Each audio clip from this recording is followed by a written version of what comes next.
Want to stop juggling spreadsheets, calendars, and a dozen apps just to run your rentals?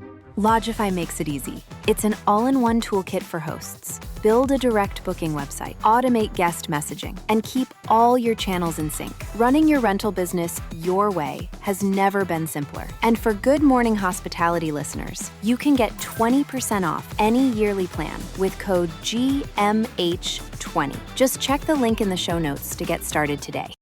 Welcome to Good Morning Hospitality, your one-stop shop for the latest news, noteworthy trends, and thought-provoking discussions across the industry. From hotels and short-term rentals to all things travel and hospitality, you'll find each episode equips you with the information you need to start your week. Join us on Good Morning Hospitality every Tuesday, wherever you get your podcasts. Good morning, Sarah. Good morning, Leo. Where on earth are you this morning? Look at this fancy background. I know, right? So look, I'm still really excited about my Brighton move. I'm not like having doubts about it or anything, but it turns out when you move to the coast that sometimes your Wi-Fi is not as good as it was when you used to live in the middle of London. So what I've had to do, very kindly, a friend of mine, Steve Taggart, who people will know of as the CEO of My Getaways, which is Brighton's biggest short-term rental company. He's my buddy, and I called him and I said, look, dude, my Wi-Fi's out. And he's very kindly let me come and sit in his office to record with you today.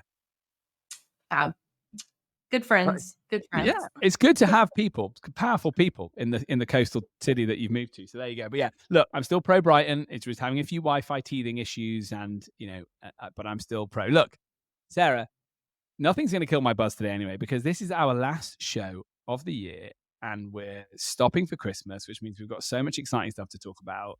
Can you believe it? We made it to the end of the year. I can't believe it. It's wild. Yeah, it's great, isn't it? It's cool. I mean, I should have really, off the top of my head, I can't quite remember when we started, but it feels like we've done a good 7-8 months of this thing, right? We have. I want to say it was in April or May. It was the first recording. Maybe April. There you go. Promise me now, when we do our 1-year anniversary, we can do it in person.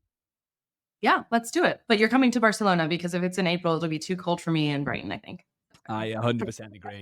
I have two children that mean we can't have any fun. So let's definitely make that Barcelona trip. Sorry, Jasmine, if you're listening. Okay, so here we are. Season's greetings, Sarah. Remind the audience what it is you're doing over the Christmas period. Yeah, so I am going to Scotland with my partner. I'm really excited. So we're going to Edinburgh, Glasgow, and then do like a day trip to Stirling. So it should be great. Yeah. Yeah, good for you. Good for you. Being cold. Hotel or short-term rental? Hotel. Short-term rental, especially I think in Edinburgh, they've had a lot of issues with short-term rentals, and so the supply was really, really low, and the prices were insane. So yeah, we are hoteling it this time. Who knew? It's a chance for Sarah to get political then. I like it. She's got political straight away. Well done, you. There we go. Okay, great. Well, look, we're staying in Brighton, as you know. Lady's getting very excited. Last night, we dressed our Christmas tree. I'll share a video with you, Sarah, of Sadie singing Christmas songs that she's been learning at nursery while we were decorating the tree. Oh, what cute. It was the cutest thing in the world. And then I was allowed to put the star on the top of the tree. And I said, you sure you don't want to do it, sweetie? And she was like, no, Daddy, because you're the tallest. So the first time in my life, I had that daddy-daughter moment where she was like, put the star on, and she got really excited. So that was very cool. I know, so right? It's a real great moment. And I love Christmas. I do. Primarily because, for me, it's the first example of the short-term rental industry being useful when the hotel is full, right? Look, guys, we've come with our little baby who's about to be born, called Jesus, who's going to change the world, apparently. And there's no room at the inn. I'm sorry, there's no room at the inn, but you can go around the corner to the barn that we've got, and you can have the baby there. I mean, short-term rentals, right? Leo, you did not just make a parallel with Jesus and short-term rentals. That was really impressive. Yeah. Don't worry. I wouldn't have thought of that. Well done, Leo. Edit it out, right? They'll probably edit it out and go, that was too much. That was too much, Leo. But yeah, no, look, go to the barn conversion around the corner that's been put on all the short-term rental platforms. I want to know, and I should have checked this in advance, how many baby Jesus themed barn conversions are available to rent over Christmas. There's got to be a few, right? There's got to be a few. America's always good for that kind of stuff. There's got to be at least one in the States, at least one. Yeah. And look, and then the flexibility to extend your stay because you're waiting for the three wise men to turn up. I mean, come on, this is a short-term rental story. We should change the Uh, narrative of Christmas, shouldn't we? it sounds like an illegal occupation. You know, it took the wise men 2 years to turn up. Can you imagine somebody turning up and being like, "Oh no, but they're coming for the birth." No, the birth has happened. let's let's move on, guys. You gotta go. You're right. It's squatting. Yeah. Okay. Yeah. Good. Okay. Right. Okay. Always make sure you get a rental agreement signed. That means you can ask them to leave. Okay. Good. Parallels and learnings all over there. Sarah, favorite Christmas song, my friend?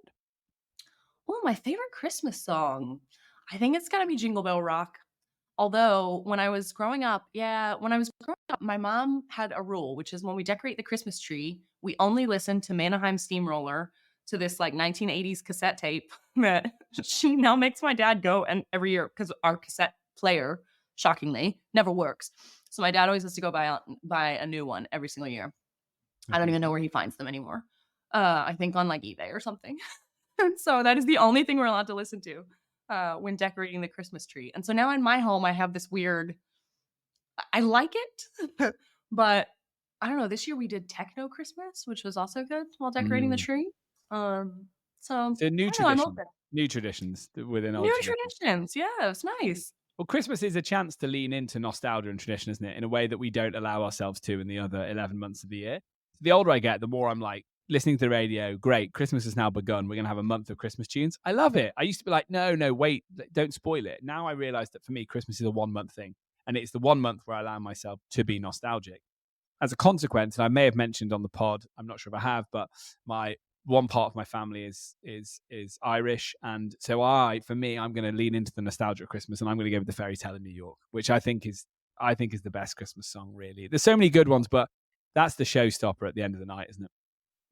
Fabulous. Yeah. I love Christmas. I am one of the freaks that puts my tree up. The Spaniards all yell at me because in the States, it's totally fine to put it up. You put it up the day after Thanksgiving. But this year, because I was away for Thanksgiving, I put it up before Thanksgiving. And so I have had my tree up for weeks and it will be up. I'm taking the American approach and the Spanish approach because the Spaniards leave it up until the 7th of January because they have Three Kings Day on the 6th. So I get like 2 months of Christmas. Good. I love it. Good for you. Lean in, my friend.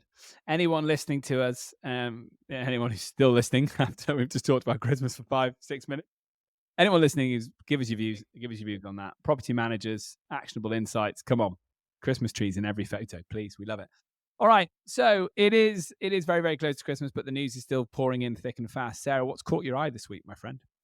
I think for me, super close to home is a potential repeal of the ban on short-term rentals in Catalonia.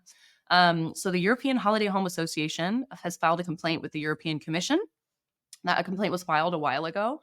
And the Commission has decreed that the restrictions laid down in this ban are not suitable to attain the objective of fighting housing shortages and are disproportionate to that objective.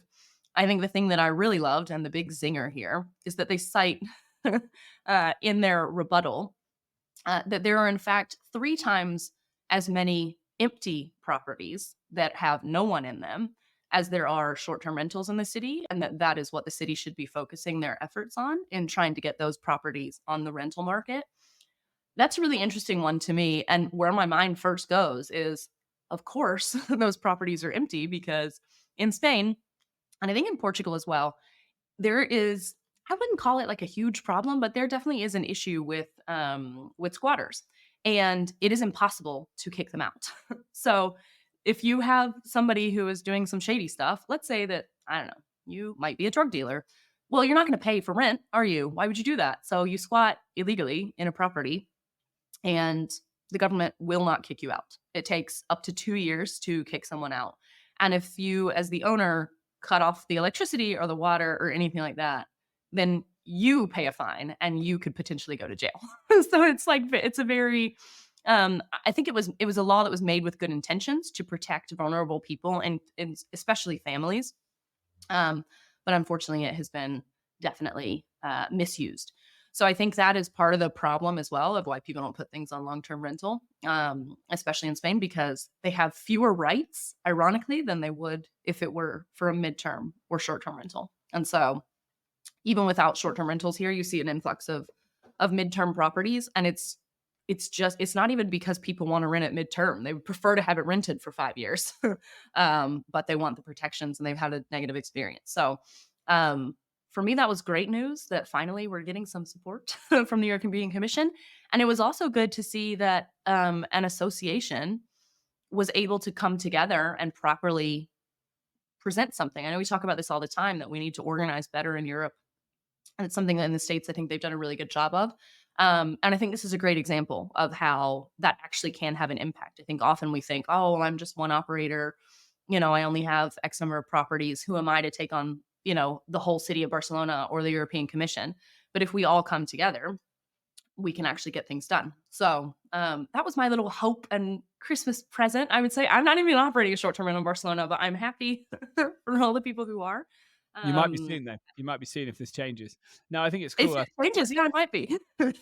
It's a glimmer of hope, isn't it? And if you think that what's going to come round next year, again, will be the trend of people protesting against over-tourism and perceived problems in pinch points in different towns in different parts of the year. We just need a smarter solution for that, right? And that is not just draconian bans on certain elements of the tourist trade, but actually having a look at your whole tourist mix, trying to encourage, if your cruise ships you're issuing, try and encourage them to smaller towns. Same thing, try and build out street by street what it is you want to achieve in your city. So I don't think any of us are saying that we think over tourism is a good thing. Far from it. It's a bad thing. But then the whole solution to that, and a lot of it that needs to come from private enterprise, some of it needs to come from government, is to encourage the spread of tourists throughout your region and throughout your cities, not just to put bans on stuff. And again, that's why we go back to the Portuguese example. What neighborhoods can you encourage this in to get people away and showcase different parts of your city? London, this happens very organically, that you get London's, because it's such a monster of a place, the young people and the artists go to the cheapest area. And then the next thing that happens is the short-term rentals, people start renting out spare rooms and then that comes in behind it. And people, suddenly it's cool to go to the new hip part of London or New York, and you've got to let that happen because it causes economic development and allows for it. So yeah, I'm hopeful that this is the beginning of a change of narrative, but you're dead right. Starts with us being organized as collectively to make sure that we're at the table, not on the menu. It does. It was really interesting when I was doing some research for this article. I also came across it was a blog post on Rentals United, just basically talking about how talking about the ban when it first came out. And it was really interesting that they were citing some cool statistical information, which was talking about the entire makeup of the city of Barcelona changing, which is what we talk about all the time. So in the last 10 years, because of the free movement of peoples through the European Union, people whose primary residence is now here that are not originally from here has skyrocketed. There's tons of businesses that have opened up, tons of startups. Barcelona is an attractive place to start a new business, to hire people internationally. It has become really a hub of entrepreneurship, and that attracts talent mostly from different places as well as obviously locals. And so it was mentioning that, overall, it has nothing to it was really, really cool for me to see the European Commission basically say, guys, this isn't the reason that you have a housing crisis. You have a housing crisis and you're looking for a scapegoat and you're barking up the wrong tree here. There's so many other places that you should look, including the overall makeup of the city, and other initiatives that you could take rather than demonizing or banning short-term rentals, because there's no correlation here. So, well, look, a bit of good news to finish the year there, isn't it, Sarah? You brought a bit of Christmas cheer to the pod, as I knew you would. I hope so. I just feel good that the European Commission said I was right. Let's just leave it there. Finally, Europe's listening to Sarah. Maybe they're listening to the podcast, in fact. Maybe someone's listening to the pod. Thanks, Sarah. So another article that caught our eye this week, both of our eyes, is Vacasa founder Eric Breon, who resigned as CEO in 2020, is re-entering the travel industry with a new startup called Fairly. Quite on the nose, that, isn't it? Fairly. Lots that could be read from that. And we were WhatsApping back and forth on this, and I think it's got the industry talking. I think the way he's announced his return is quite clever as well, because he's got the industry talking. So he's creating a new vacation rental management company, come out of stealth mode with $10 million pre-seed funding from internal investors. And he said, my re-entry to the space was driven by my frustration as a vacation rental guest and owner. Scale and the vacation rental industry has brought huge benefits in terms of yield management, home automation, and overall revenue performance. But large companies struggle to deliver exceptional guest and owner experiences. Now, it's interesting because if you read his press release, or if you read the articles around it, the phrase hyperlocal comes up. So I just wanted to say that's our word of the year, right? Or, our sort of 2 words of the year, Sarah. We're forever saying hyperlocal. So this is really cool. This is cool that it's come around. And obviously, Vacasa is often used as the example of a company that, centralized a lot around its property management companies that it bought, and essentially became in some respects a real talking point for the industry. What was happening at Vacasa became a bellwether for large property managers, not small ones or individual hosts, but definitely large ones. And I guess it's showing that he's acknowledging some areas that what Vacasa did was fantastic, and some areas where it was not so fantastic.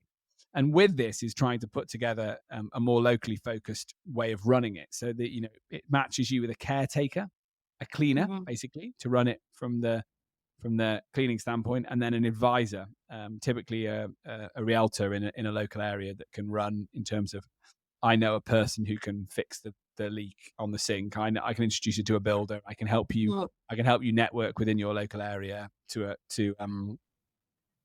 grow local guest profiles, etc. It's interesting. It's obviously very early days. It's in stealth mode, but yeah, I think it's quite cool because it's always fun when people who've created such successful businesses, forget about your view on Vacasa, but people who've created such successful businesses come back in with a slightly tweaked idea, and it certainly gets people's attention, doesn't it? And then obviously you could take a more cynical approach, which is like, well, you're fixing a problem you maybe helped to create. But as an optimist, I'm not going to take that approach. I'm just going to say I think it's exciting, and let's see what. I always like bright people in our space doing innovative things. Yeah. Slight, I'll get off the soapbox slightly, but we need more innovation. We need new, fresh ways at looking at problems and challenges, so that we don't just accept the same old, because we have a myriad of challenges in our industry. Sarah, what did you think?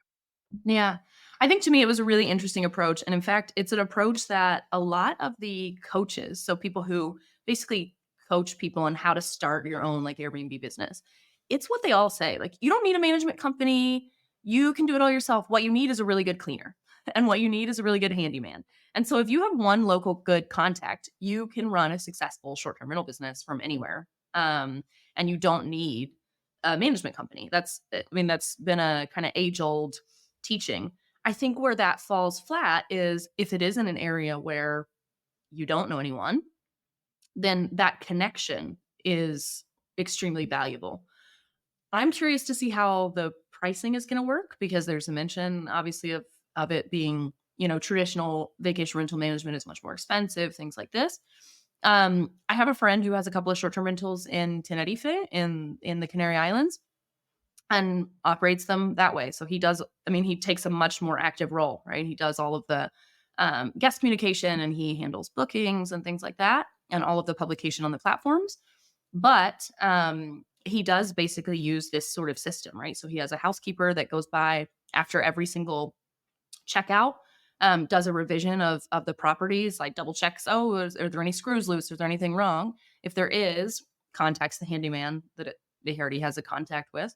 And so I know that it can work, but it's a lot different when it's your people on the ground that you trust, that you've known for your whole life, right? Because his family's always had a second home there. And so it's a community of people that he's built up over years of local experience. So if a corporation, and here's where my cynicism come in, if a corporation is able to replicate that in a way that is actually organic and where you can trust the housekeepers and it works, I've seen it work. I don't know that it takes away all of the headache of management. And so I don't necessarily see it as a massive threat to the industry as a whole and to traditional property management, because for me, like, I hear him on the phone all the time with guests and he loves it. He's a people person. And so they'll call him and he's like, "Oh my gosh, yes. What kind of food do you guys want tonight? Would love to recommend you something. Let me call and make you a reservation." I would hate that. I don't want people calling me, asking for reservations, but he enjoys She that. also, audience, she also means me. She hates it when I call her. She doesn't answer. I Yeah. know she's there, but she just doesn't pick up the phone. Doesn't want to speak to me. So I think you have to understand that as well, that if you're going with a service like this, sure, like the logistics of the property day to day, like the cleaning and the servicing and that kind of stuff, sure. But like, what is the reservation stuff like, and the guest communication? You're still going to have to do that. Like, so for me, that's like the bit that I couldn't do myself or couldn't probably organize myself. So that's where my healthy dose of skepticism comes in. But I think it'll really depend on the prices, and I think it'll depend on how capable they are of finding the right people in the right locations, and making it scalable. Yeah, I think I agree. It's the right, you say, the right type of person who wants to do those things. So I think that is all important here. And another thought I had about it was that it feels a little bit like Airbnb's co-hosting program to me, a little bit. It's got shades of that. So Mm.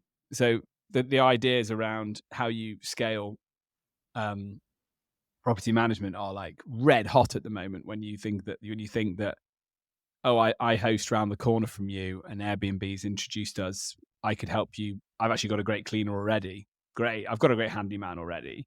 But you you just want to be a host because of course you want to keep hold of all these other parts of the process. So yeah, it sort of brought back memories of that. And with technology being as it is and getting better and better, AI helping to lessen the burden of customer service interactions, all that sort of stuff, I do think we are in a golden age of being an individual host versus 5 years ago, right? Where you needed the scale to be able for it to work economically. Like that's what a lot of these great software companies have brought by providing off the shelf technology for people with ones and twos.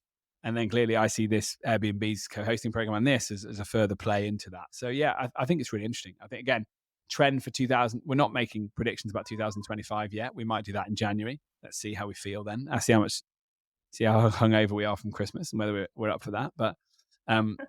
But I suppose if we were going to make a cheeky one, I think it would be that it continues to be a fragmented market with smaller operators finding tech solutions to allow them to not necessarily give over properties in the more traditional way. The original Vacasa model, which is local short-term rental management businesses that then get bought and turned into a national brand.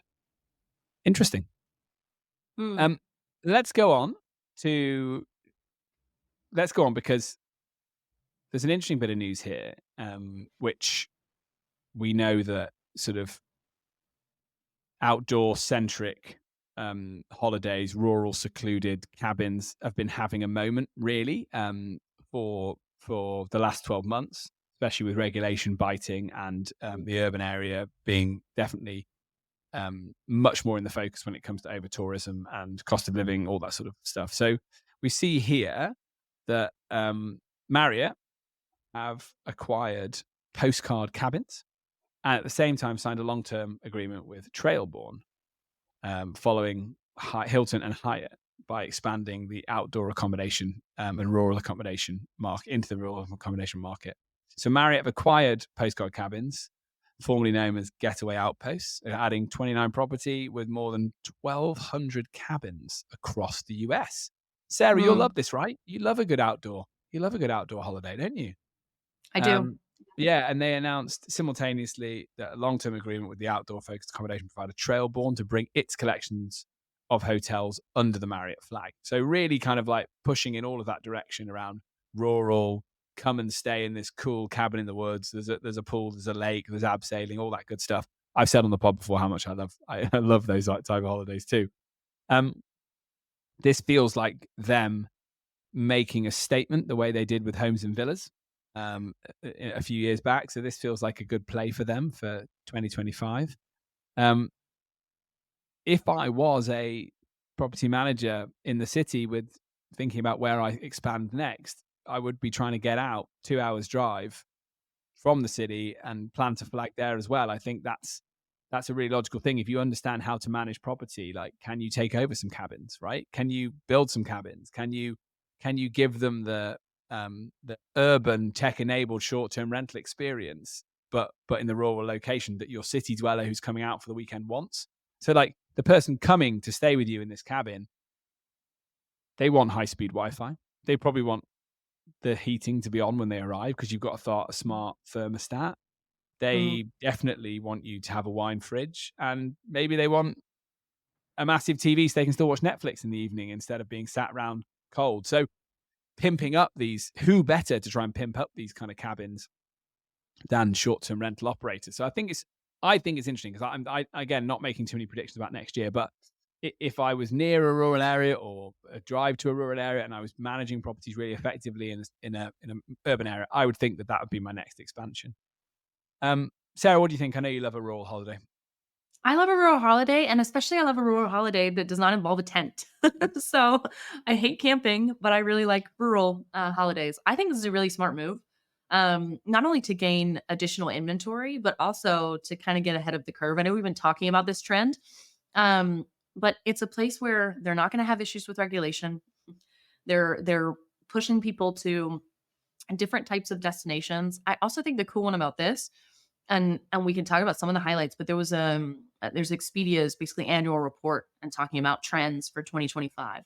And one of the trends was this idea of like a pass-through type of destination. So where especially Gen Z is really interested in combining a major city that they've always wanted to visit, let's say a Paris, with something off the beaten path.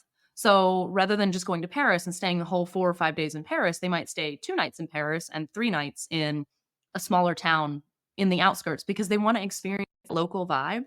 And the only way to do that is by getting out of the big cities. And so I think this is a really smart move. I think especially if they're able to potentially even combine that inventory and get in on that trend where they can look at, okay, hey, we're gonna offer a combined holiday where if you book in a rural location as well as in a major city for the same stay, you get a 10% discount or whatever it is, to try and foment that and capitalize on that trend as well. But I think it's a great idea. I think they're making a really smart move here. I think you're making a really smart point, as you always do there. That's a really interesting perspective, because Marriott have the scale and the scope to be able to do that, right? Like we can plan your itinerary for you. Here's the discount that comes with it, right? It's like the cruise ship trying to buy the beach that everyone docks at, which we've been reading about as well, right? Like, can I send people to the island that I own, or the coastal part that I own, so that when they get off land, I'll get off the boat, I'm also making revenue from them as well, right? So it's very, very smart, right? Like we have a trip for every mood, but we also can link those two trips together and wrap it all together with loyalty, which still the traditional vacation rental companies haven't mastered loyalty, right? That still sits firmly with the hotel players, I think, who Booking.com to an extent, Expedia to an extent, but certainly like the hotel brands have got a real number on loyalty, and your Bonvoy members that might be their opportunity to go and stay in the rural, because they can, hypothetically, they could end up in the hotel when they first arrive, then the short-term rental by the coast, and then the cabin in the woods to finish it off. Why not? Let's do it next summer. Come on, you and me, buddy. Bring the families. Let's do it. Let's do a Marriott hop. If anyone from Marriott's listening and wants to pay for that, great, all the better. I'm joking, of course.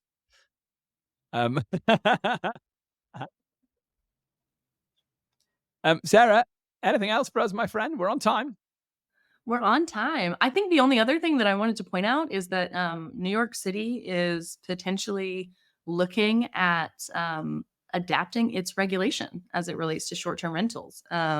We go on about this all the time, about the fact that, one, short-term rentals oftentimes are demonized and used as the scapegoat for the lack of affordable housing, when really it's much more complex than that. The population of New York City, different types of neighborhoods in New York City, is grown. Just like most major cities, there is a flood to urban areas that has been happening in the last 20 years, much more so than in previous years. And so there's a lot of factors not taken into account. And we also always bang on about, hey, if short-term rentals were to disappear, there's so many good economic benefits that happen from that. And it seems like the New York City ban is finally starting to realize that. I think they're starting to realize that the economic impact of short-term rentals was massive. And it's now having a negative impact on the economy by them being quite so strict on short-term rentals. And so that ban is being reconsidered, which is really interesting. Hopefully Barcelona will listen. Well, I think it's good to reference it because it's, it links hugely to Europe because Portugal's taken a similar approach. We always praise the Portuguese model. We're going to have tests to that next year with referendums and things around viability. But yeah, like I think to say that the world is not looking at New York and cities in Europe are not looking at New York is complete fallacy. Like everyone's looking at the New York example because they went further than anyone else, further, deeper, faster, and now slightly pulling back. So I agree, it's got global ramifications, and there's examples of good practice and bad practice within the European Union. And I hope so. If you believe in the power of the European Union, which I think we both do, it's to kind of is to see the good examples and the bad examples, and hopefully like then start to legislate and put things in a favor of good practice. And say Europe has examples of that at the moment to work from. Well, that to me seems like a great place to wrap up the year. Sarah, I've loved spending 2024 with you. Here's to more of the same next time. Me too. Sounds great, Leo. I can't wait. Happy Christmas. Happy Christmas. And to all of you lovely listeners, happy Christmas to you all. If you've enjoyed today's show, please hit like, share, subscribe, and all the usual social places. Send us a Christmas card, send us a postcard, tell us what you get up to. If you're a property manager, just head down, crack on, enjoy the madness, right? I've done it. I remember it when I was at One Fine Stay. It's a mad time. So good luck, and we'll see you bright-eyed and bushy-tailed in January. Thank you.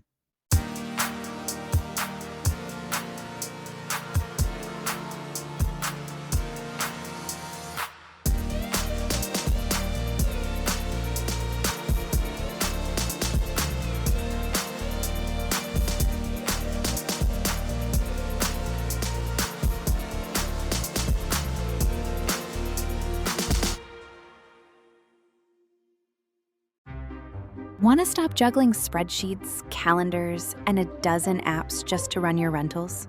Lodgify makes it easy. It's an all-in-one toolkit for hosts. Build a direct booking website, automate guest messaging, and keep all your channels in sync. Running your rental business your way has never been simpler. And for Good Morning Hospitality listeners, you can get 20% off any yearly plan with code GMH20. Just check the link in the show notes to get started today.